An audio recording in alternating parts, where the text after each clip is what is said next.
Hello, everyone, and welcome to the new season of the Purposeful Life Show with your host, Adrian Starks. I'm excited to share some new updates of the show with you, starting with a new look, sound, and energy, as well as a variety of guests coming aboard with intriguing topics of conversation.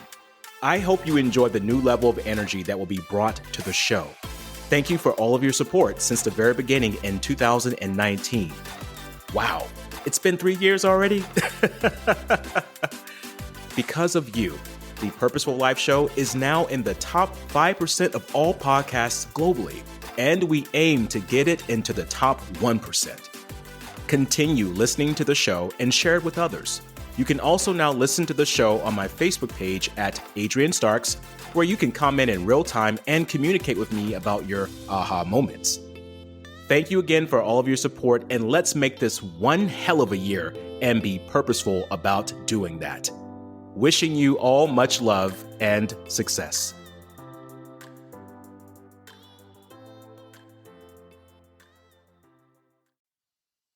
Hi, my name is Adrian Starks, and welcome to the Purposeful Life Show on the Champion Up Podcast. This podcast is for the courageous creators wanting to create a life of meaning, adventure, and fulfillment, all while helping to make the world a better place. I'm happy you're here, and if you're new to our show, make sure to give us that 5-star rating and subscribe so you don't miss out on future episodes. Also, connect with us on Facebook and Instagram at Champion Up. It is always that one idea that could be your breakthrough. It's time to step into your courage and believe the champion in you. Welcome, everyone, to the Purposeful Life Show and the Champion Up Podcast. I'm your host. My name is Adrian Starks, and I'm so happy to have you here. Make sure to go to the App Store and get that Champion Up app for free download. Also, give us a 5-star rating and subscribe to the show so you don't miss out on the amazing content coming to you weekly. Today's episode is so special for us because we're going to be talking with a specialist in dementia. And this episode is called Are We Forgetting About Dementia? And her name is Karen Tyrell. And Karen Tyrell is a certified dementia practitioner, a certified professional consultant on aging, as well as a certified dementia care provider. Karen began her career working in a long-term care home in the recreational department and has over 20 years experience working with seniors in Canada and over 7 years of post-secondary education. With her extensive frontline experience working with seniors in all stages of dementia, Karen developed a passion for supporting those who were affected by dementia as well as their caregivers. This led her to create her company, Personalized Dementia Solutions, Inc. in 2009. Karen is also the author of her book, Cracking the Dementia Code, that's creating solutions to cope with changing behaviors. Karen, welcome to our show, and can you say hello to our guest? Hello, everyone. Thanks for having me, Adrian.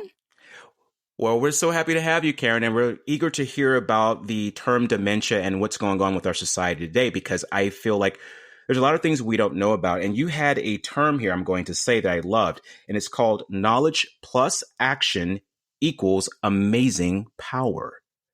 And I just love that. So speaking of amazing power, Karen, can you tell our audience a little bit more about what you do? Sure. Okay. So in a nutshell, I call myself a dementia consultant and educator. I love to educate. I truly believe knowledge is power. But what I also do is I help caregivers, both the frontline and the family caregivers, on ways to find solutions to cope, because it's not an easy journey when we're caring for someone with dementia. And so whether I help the families to understand what kind of government supports or private supports that are available to them, or when they're going through some challenging times with some of those changed behaviors, then I offer them creative solutions to do that. That is absolutely amazing, Karen. And those creative solutions are what's necessary for us to cope with this dementia. And what is dementia exactly? Because I'm pretty sure there's people wanting to know, like, they've heard of it, but they're not quite sure what it is. Yes, I agree. There's so many people out there that are asking me that same question. What is dementia? What's the difference between dementia and Alzheimer's disease? And so I provide a lot of education and live workshops and talks around this. And the answer that I give people is that to tell them that dementia is not a disease. And a lot of people think that it's a disease, but it's not. It's actually known as a syndrome. And I teach people what is a syndrome, because I had to look that up. because I'm not a nurse. Although I wanted to be a nurse many years ago, I couldn't. My gag reflexes couldn't allow me to become a nurse, but I wanted to be in the helping field. And so a syndrome is essentially a group of symptoms that come together. So I like to use my hand as an example. I show my hand and my fingers come together. Each of those fingers represents a symptom. And when the symptoms come together, they form the fist, which is the syndrome of dementia. So a syndrome is a group of symptoms. And so the common symptoms that we would see in a person would be poor memory, poor thinking, poor judgment, communication difficulties, and personality changes. So changes in their personality from not the same person they used to be. So when we start to see these common symptoms on a regular basis, day to day, because mind you, I have some of those symptoms here and there, but it's when it's happening to a person regularly, that person would be diagnosed as having the symptoms of dementia. But it's the next question, which is a very important question, because some people are realizing, oh, well, I must have, poor memory. So why would I go to the doctor if it's Alzheimer's? Because there's nothing you can do to cure it anyways. But I caution people not to think like that, because those symptoms of dementia could be related to something that is treatable. Because the question we need to ask is, what is causing those symptoms of dementia? What is causing them? Yes. What is causing those symptoms? Because it could be something like a vitamin deficiency. And if we treat that vitamin deficiency, then those symptoms of dementia can go away. The poor memory can go away. But if we don't detect what might be going on for this person, then they don't get their treatment. Other things like a thyroid condition or even depression can cause those symptoms of dementia. Wow. But if we treat depression, if we treat the thyroid, then those symptoms can go away. So it's very important to look into what's causing these symptoms. And I encourage many, many people to just investigate, look into why those symptoms are happening. Because, the last thing I want anyone to go through is not getting support. And there's been hundreds of cases of that. People not getting the right support they need, misdiagnosis. And I had somebody who was labeled as having actually Alzheimer's disease. But they came to my support group, the family member came to the support group saying, Karen, you can cure Alzheimer's. And I was like, what? Alzheimer's, unfortunately, is one of the types of dementia we can't cure at this time. Yes. But she was so excited thinking it was something that can be cured because a friend or a neighbor or someone, I can't remember who, was told they had Alzheimer's and they cured it with one pill. And so I asked her, what's this magic pill? Because I had not heard anything like this before. And she said it was an antidepressant. And so looking back, this person was misdiagnosed as having Alzheimer's disease when they were depressed. And getting treatment for depression can eliminate those symptoms of dementia. And this is what you mentioned by, knowledge is power, because if we know these things, we can actually work towards treating those particular symptoms that lead to what that effect is. And so what inspired you, Karen, to want to do this kind of work? Because it seems like a big responsibility that you're doing great at, helping people find solutions for. But where did this come from? I mean, what inspired this? Well, looking back, I remember in high school thinking to myself, if I'm going to take any sort of, post-secondary education, I want to be sure it's something that I enjoy. And I didn't want to put all my money into schooling and come out going, oh, I don't really like doing this. So I decided to volunteer in my local hospital because I knew I wanted to be in the helping field, but the nurse thing just wasn't working for me. So they put me in different departments. And I went through the different departments going, no, this isn't for me. I like certain things, but I don't like it all. But eventually I realized that it was working with people 50 plus. Okay. Something just resonated with me. I felt like, oh, I really like working with that age group. And so I then decided to volunteer in my local nursing home. Okay. And the very first day I was there, I realized this is what I need to do. I need to be supporting people who live in long-term care to give them the best quality of life possible. So I found an amazing course in Toronto, Ontario, Canada, where it was all gerontology based, but also in therapeutic recreation. And that is when I discovered all about learning about Alzheimer's disease and dementia and how to best support these individuals. And while I was on my student placement, I noticed some of the techniques I was learning in class were not being applied in the care home. And it really bothered me. I thought, how can you say these things to somebody with dementia? That's not what I was learning. And the environment was wrong. They had double doors that had, you can easily see through from the dementia unit, which nowadays we understand we need to camouflage those doors because we don't want these individuals on the inside of that dementia unit feeling like they're trapped animals. Yes. And I felt this, and I felt it was just the pinnacle, I think, turning moment in my life, where I had left that unit working with these individuals with dementia as a student and felt terrible. I had to punch in the code and I said, I'm sorry, ladies, I have to go now. And I shut the door and it locked. And they were on that other end, holding onto the door, banging on it and trying to pull it open and yelling, take us with you. Don't leave us here. And I felt like this was so wrong and something needed to be done. Because they're not animals. They need to be treated like human beings, and they needed more care and specialized care. And from that moment on, I've just felt it through my body that I just had to do something. And this is where I've been on this same path ever since then, trying to make a difference. Karen, and this is why you are a courageous creator, and I have you on the show, because you felt the need to serve a particular type of community, the 50 plus that you mentioned. And you realized there were things that needed to be improved, and you worked on measures of getting that to happen. And for us that are listening today, you may be thinking, well, I don't have dementia, but there's someone that you know who knows someone that has it. And a lot of times dementia, it does occur in the senior community, which what my understanding is.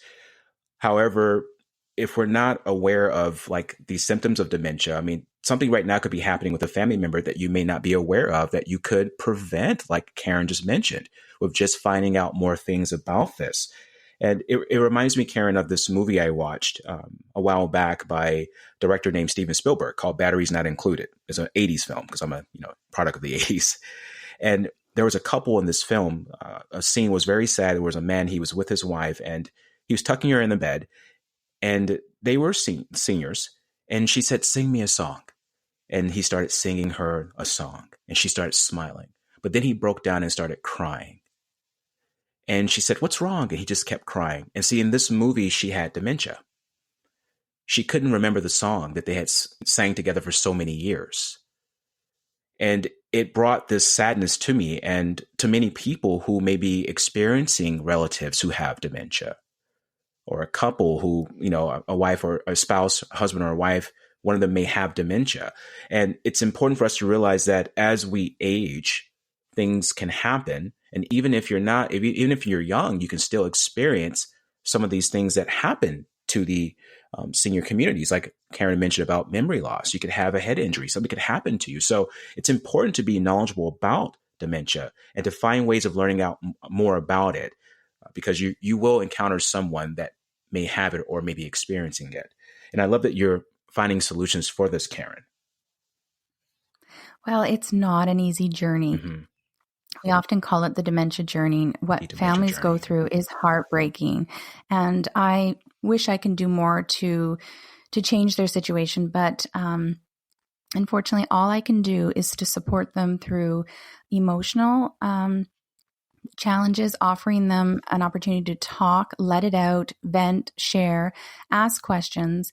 And I do that either one-on-one or in group support, as well, educating the families on what we can say, what we can do or try, or what not to say or not to do, but also to educate them on the importance of things like reaching out, getting that support. There's so many Alzheimer's societies in many regions to seek their support or talk it out, whether it's with family or online through some Facebook support groups, or having families be more supportive with what they're going through, as well teaching people about the importance of respite and how getting a break is vital for any caregiver. And of course, never stop learning is something I really encourage people to do, because it's not an easy journey. And this is all we can do in the meantime until,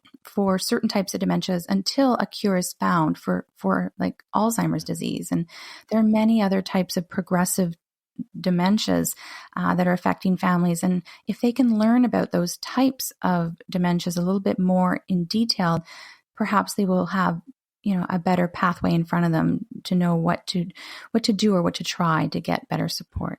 Thank you so much for that, because you just answered my question about what steps could our audience take today about, learning more about dementia. So I'm glad that you brought that up, Karen. And speaking of learning more about dementia, you have a book called Cracking the Dementia Code, which I love the title, by the way. And so can you explain to us a little bit about this book and how it came about for you? Okay, so when I first moved to the West Coast here in Canada in 2009, I started to realize some of the gaps that were involved in this area, whether it was some gaps with education for frontline workers on how to effectively manage behaviors, as well as for families getting some education on what they can do as well to support their loved one, and to let them know that the use of antipsychotic medications is not always the answer. And so because of my role in therapeutic recreation, I learned so many techniques that we can try that don't involve a drug approach, basically a non-drug approach. So the book has, of course, an overview about what is dementia and Alzheimer's, but also it goes into a system of how people could effectively manage those common behavior changes that we do see in order to better cope. And the system also includes creative ways to do that. Very good. I like that. Cracking the Dementia Code by Karen Tyrell. Get that book. And how can they get the book, Karen? Would it be something they can get online, or where could they go to purchase the book? Yeah, they can look on Amazon. Amazon will have the book that can be shipped to their home. They can go into any bookstore and ask for it there. If it's not in the store at the time, it can be ordered in for them. It's also available on my website. If people would like me to send them a copy with a signed copy, then we can do that. If it's anybody in the United States, there's just we'd have to discuss that because of the shipping changes with the States. But here in Canada, where I reside, anyone in Canada, they can go right to my website and order that way as well. Thank you for that. I'm so impressed with what you're doing with the community for dementia and bringing the awareness to it for everyone, including our listeners today. Because you had an idea about something, Karen, and you decided that I want to serve the 50 plus community. And there's so many steps that you took, but now you have the result of what's occurring through that process, so much success coming your way. For someone looking to create a business of doing what they love, what is the biggest step or the first step you think they need to take initially to make that become a reality for them? So because my path started out with being a student and then working in long-term care for many years, frontline, and then I also had a position with the Alzheimer's Society as the executive director back in Ontario.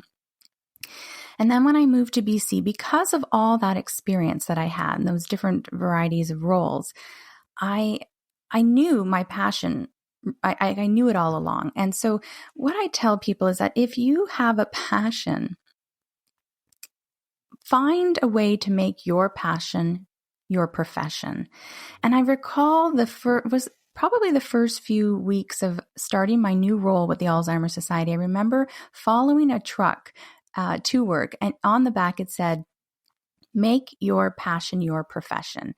And I actually posted that up in my office for a long time because that's sort of what led me. And so having the passion and understanding your passion and how to make it a profession is the best thing I think anyone can do.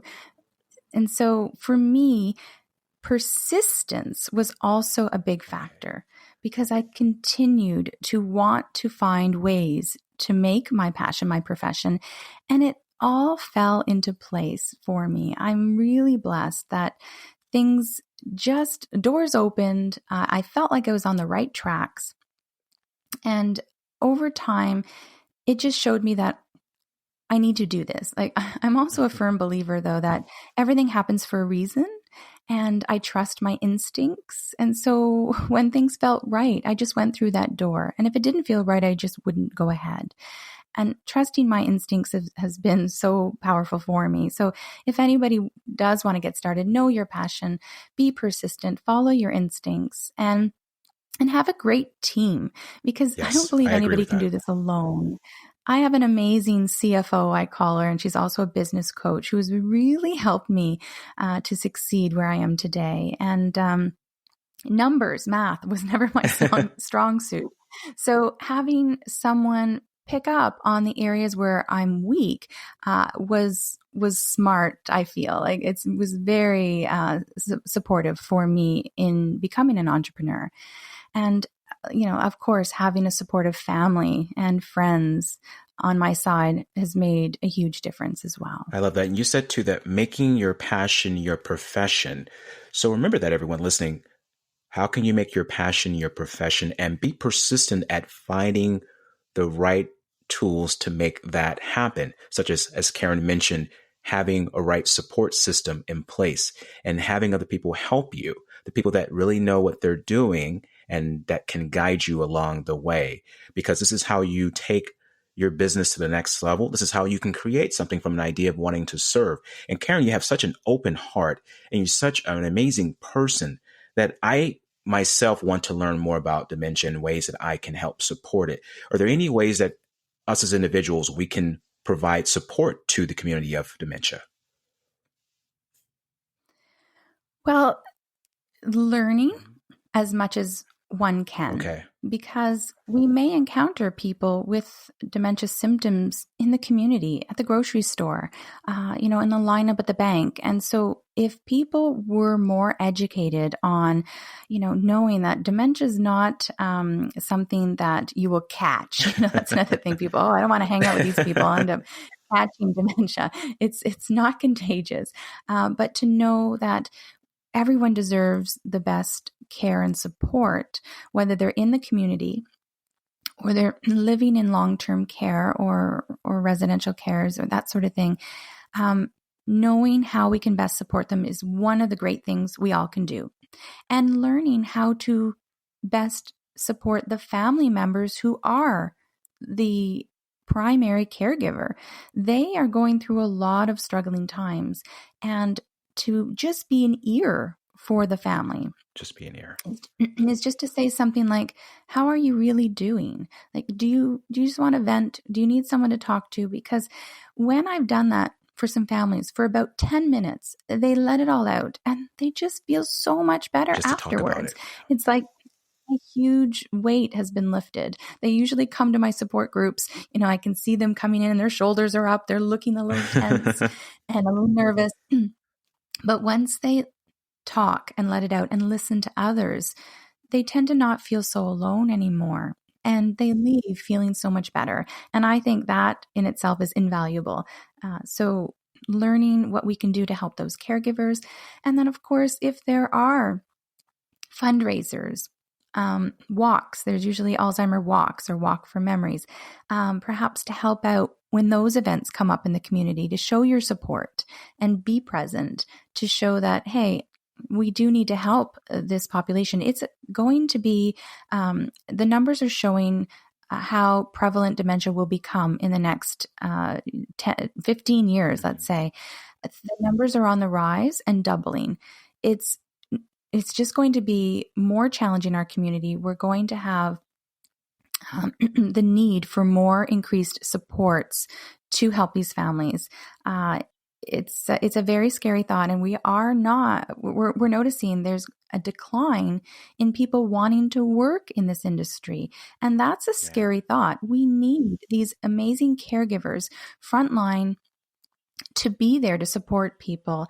And so part of what my company is doing to help this crisis that we're seeing on the horizon is, well, what I've noticed anyways, is that frontline workers are not getting the recognition on a regular basis that they deserve.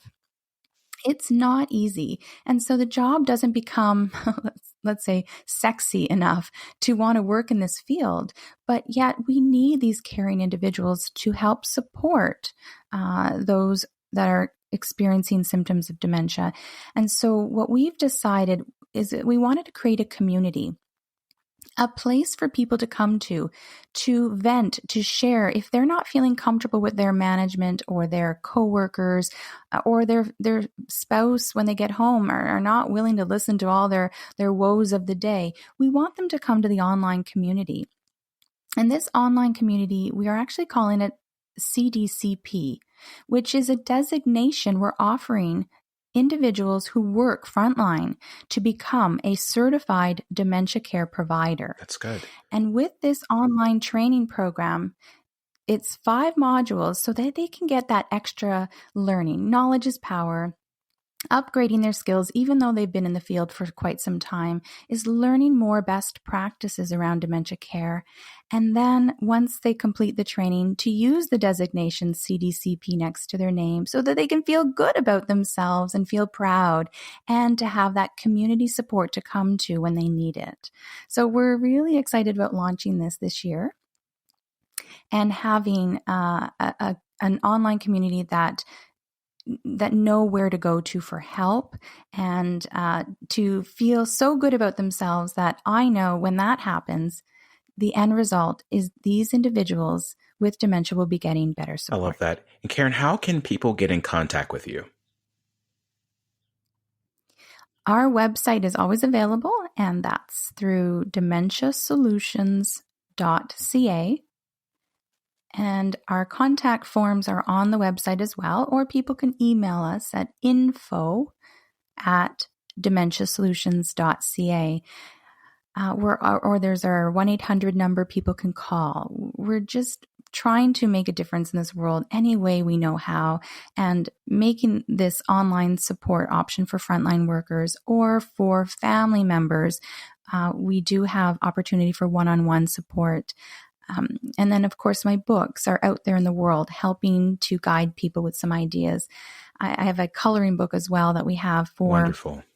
People affected by dementia. That is a therapeutic coloring book to stimulate their brain and to have reminiscence opportunities, as well as some songs that they could sing that they may remember. So hopefully that helps spark these fond memories and helps the caregiver through that journey with keeping them in a great mood, keeping their spirits up. Great. And you mentioned too that this is an ongoing concern, because I did a little bit of stats, and it says here that 1 out of 10 people age 65 or older have Alzheimer's dementia. And there's 5.6 million people age 65 in the US that have some onsets of this. And this is important for our audience to know, because this is a global concern that is rising, and we need to bring more attention to it. And then this is what Karen is doing with her company, with her book, with her ideas and her way of serving the communities that need this type of service. And Karen, I have a courageous creator question that I always end my show off with,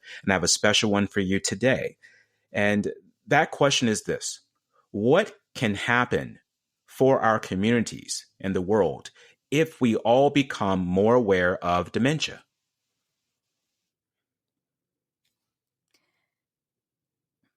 Well, right away, what comes to mind is that these individuals affected by dementia will receive the best care possible. And that's all we can ask for. And I tend to put myself in the shoes of those individuals to think, well, what would I want? And I would want the best care possible. And I would want my family to receive the best care possible. Therefore, I would love to see the world receive the best care possible. And upgrading people's dementia skills through education or getting support opportunities, then that person will feel more confident to give that better support, and they'll feel good about themselves. So I think everyone deserves the best care possible, including people that are affected by dementia. And this is why Karen is a courageous creator. Thank you so much, Karen Tyrell, for coming to our show today and providing us with this amazing information about dementia and really showing us ways of helping the people in our community. Thank you for this.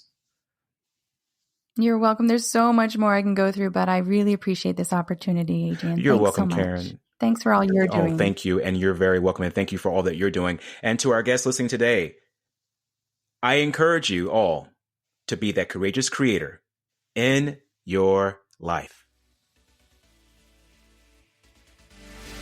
This is the Purposeful Life Show and the Champion Up Podcast with myself, Adrian Starks, and thank you for listening.